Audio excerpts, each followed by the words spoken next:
प्रिय विद्यार्थियों, नमस्कार। आज के इस वीडियो में हम जापान के संविधान पे चर्चा करेंगे। जापान जो एशिया के राष्ट्र हैं, उनमें सर्वप्रथम आधुनिकीकरण या औद्योगिकरण के लिए जाना जाता है और जापान ने प्रथम विश्व युद्ध और द्वितीय विश्व युद्ध में एक प्रमुख सैनिक शक्ति के रूप में भाग लिया था। जापान वह प्रथम एशियाई देश है जिसने आधुनिक समय में किसी यूरोपियन महाशक्ति को युद्ध में परास्त किया था। अर्थात 1904 में जापान ने रूस को परास्त कर दिया था और जो कुछ स्थान है रूस के, कुछ बंदरगाह हैं, उन पे कब्जा कर लिया था। और इसी प्रकार जापान ने स्वयं से काफ़ी विशाल एक देश था उस समय एशिया का, चीन, जिसको परास्त किया था 1895 में। जापान का जो वर्तमान संविधान है वह 3 मई 1947 को प्रवर्तित हुआ था।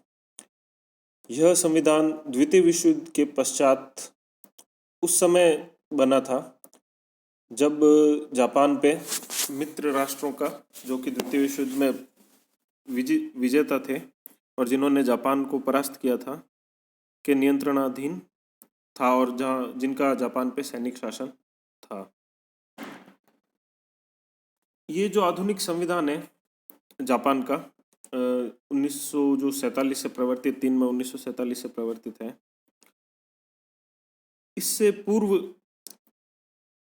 जो जापान में जो संविधान था उसको मेइजी संविधान भी कहा जाता है, जो 1890 में प्रवर्तित हुआ था और 1947 तक लागू रहा था। मेइजी संविधान जो है उसके जो प्रमुख जो हम कह सकते हैं कि लक्षण था, ये था कि उसमें संवैधानिक और निरंकुश राजतंत्र का मिश्रण था। अर्थात राजा के पास सामान्य अवस्था में राजा दिन प्रतिदिन के कार्यों में हस्तक्षेप नहीं करता था प्रशासन के, और जबकि आवश्यकता पड़ने पे वो जो पूरी जो शक्तियां अपने हाथ में ले सकता था।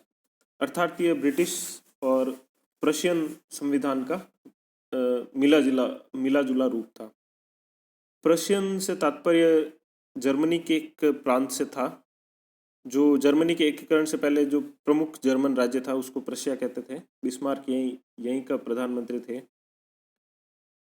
और इसमें सम्राट को सर्वोच्च नेता, जो संविधान है इस मेइजी संविधान में सम्राट को सर्वोच्च नेता व राज्य का प्रमुख माना जाता था। ये संविधान 1890 में प्रवर्तित हुआ था और 1947 तक लागू रहा था। इसको मेइजी संविधान इसलिए कहा जाता है कि उस समय जापान में मेइजी की उपाधि धारण किए हुए सम्राट का शासन था और ये सम्राट जो मेइजी हैं वो 1868 में इन्होंने जापान की जो बागडोर है, जो सामंतों से अपने हाथ में ले ली थी। अधिकतर सामंतों ने स्वयं ही जो है राष्ट्रभक्ति से ओतप्रोत होकर या परिवर्तन को स्वीकार करते हुए अपनी जो शक्तियां हैं सम्राट को समर्पित कर दी थी। कुछ ने विरोध भी किया था इसका और उसके परिप्रेक्ष्य में जापान में गृह युद्ध चला था जिसको बोसिन वार कहा जाता है। और 1868 में मेइजी जो सम्राट है उनके द्वारा जब शक्तियां अपने हाथ में ले ली गई थी, इस घटना को मेइजी पुनर्स्थापना भी कहा जाता है। इन्होंने जो इनसे पूर्व जापान में समुराई वर्ग का जो राजनीति में दबदबा था, ये काफ़ी हद तक भारत की वर्ण व्यवस्था या चीन की जो स्तरीकृत कन्फ्यूशियन व्यवस्था है उससे मिलता जुलता था, जुलती जो सामाजिक राजनीतिक प्रणाली थी। इसमें समुराई वर्ग जो कि सैनिक वर्ग होता है उसको काफ़ी विशेषाधिकार प्राप्त थे। जब मेइजी पुनर्स्थापना हुई तो उन्होंने धीरे धीरे जो जापान की जो सेना है उसमें जो आम लोग हैं उनको भी भर्ती किया जाने लगा और उनको जो वेस्टर्न या जो यूरोपियन शैली में उनको प्रशिक्षण दिया जाने लगा, और जो समुराई वर्ग इससे नाराज हुआ और उन्होंने कुछ विद्रोह भी किए थे, परंतु अंततः जापान में आधुनिक जो विचारों की जीत हुई और समुराई जो वर्ग था उसको पराजित कर दिया गया। जो जापान का जो निवर्तमान संविधान है, जो कि 3 मई 1947 को लागू हुआ था, इसके निर्माण के समय जापान पे पश्चिमी राज्यों देशों का कब्जा था, और उनकी जो पश्चिमी सेनाओं के जो उस समय के जापान में नियुक्त सर्वोच्च कमांडर थे, जनरल डगलस मैकार्थर, उन्होंने जो इस संविधान निर्माण की प्रक्रिया का पूरा सुपरविजन किया था। और जो संविधान निर्माण का जो प्रमुख लक्ष्य था उसको हम पोट्सडैम घोषणा के आलोक में समझ सकते हैं। पोट्सडैम घोषणा मित्र राष्ट्रों का एक सम्मेलन था जो 1945 में जापान के ऊपर जो परमाणु आक्रमण था उससे पहले हुआ था, और उसमें जापान को बिना शर्त आत्मसमर्पण की चेतावनी दी गई थी। उस जो पोट्सडैम घोषणा है उसमें स्वयं पहले कह दिया गया था कि हमारा उद्देश्य मात्र जापान को सजा देना या वहाँ से जुर्माना वसूल करना नहीं है पराजित जापान से, बल्कि हम वहाँ पे एक लोकतांत्रिक जो शासन है उसकी भी स्थापना करना चाहते हैं। हमारा मूल उद्देश्य जापान में जो लोकतांत्रिक शक्तियाँ हैं उनको मजबूत करना है। तो इसी के अनुरूप जब इस नवीन जो संविधान का निर्माण किया गया तो इसमें जो पाश्चात्य जो उदार लोकतांत्रिक जो मूल्य है उनको काफ़ी प्रमुख स्थान दिया गया और उनको इस नए संविधान में शामिल किया गया। जो जापान का निवर्तमान संविधान है वह एकात्मक प्रणाली है उसमें, अर्थात भारत और संयुक्त राज्य अमेरिका के समान वहाँ पे जो संघीय व्यवस्था नहीं है।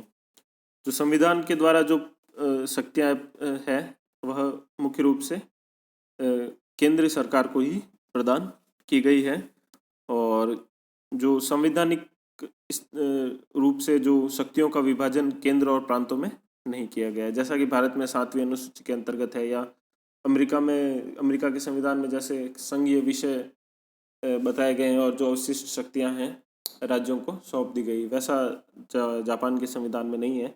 जापान का संविधान ब्रिटेन के संविधान से मिलता जुलता है इस मामले में। जो दूसरी प्रमुख विशेषता है जापान के संविधान की वह है संसदीय व्यवस्था, अर्थात जापान में जो शासन की जो प्रणाली अपनाई गई है उसमें जो कार्यपालिका है, सर्वोच्च कार्यपालिका, उसका चयन स्वयं विधायिका में से किया जाता है और वह विधायिका के निम्न सदन के प्रति उत्तरदायी होती है। अर्थात जिस दल या गठबंधन को निम्न सदन में बहुमत प्राप्त होगा वही सरकार बनाएगा, और सरकार का जो प्रमुख होगा वह प्रधानमंत्री होगा। जापान का जो निवर्तमान संविधान है उसमें हालांकि जो मेइजी संविधान था उसमें जो सम्राट को जो स्थान प्राप्त था वैसा स्थान प्राप्त नहीं है, क्योंकि मेइजी संविधान में संप्रभुता का स्रोत स्वयं सम्राट को माना गया है, जबकि जो निवर्तमान संविधान है उसमें संप्रभुता का स्रोत स्वयं जनता को माना गया है। परंतु फिर भी जो निवर्तमान संविधान है उसमें सम्राट को राज्य व जनता की एकता का प्रतीक माना गया है। हालांकि जो राज्य के औपचारिक प्रमुख का जो स्थान है वो संविधान में सम्राट को नहीं दिया गया है, परंतु फिर भी जो सम्राट हैं वो जो राज्य के प्रमुख के या हेड ऑफ स्टेट के अनेक दायित्व निभाते हैं जापान की जो शासन प्रणाली उसमें। और जो